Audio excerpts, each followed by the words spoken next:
Aintza jainkoari, betiereko jaunari.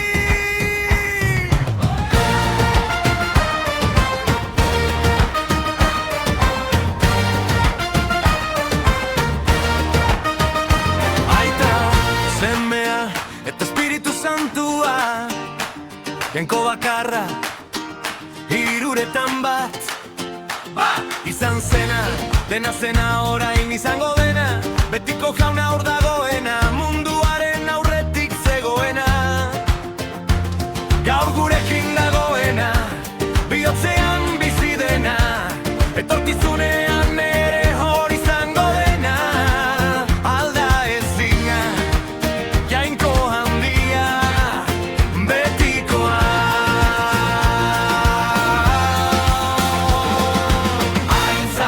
Aintza jainkoari, aita semea Espiritu Santuari, izan zena, dena izango dena, menderen mendetan, aintza berari.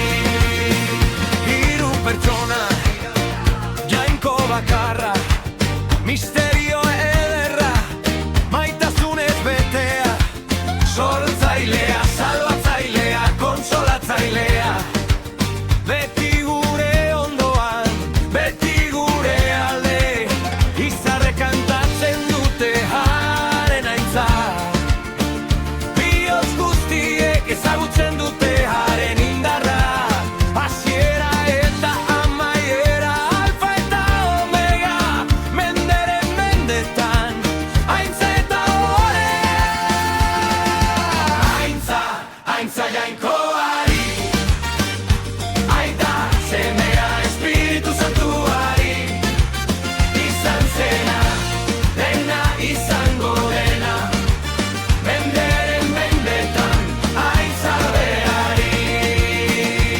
Ez dugu hitz nahikorik ura goresteko, ez dugu bihotz nahikorik ura maitatzeko, baina altxatzen dugu gure ahotsa, gure izate osoarekin berari kantatzeko. Izan zena, dena izango dena beti, ez da inoiz aldatzen leial betiko, denboraren jauna betierekotasunaren jabea, aintza berari, orain eta beti. Aintza jainkoari,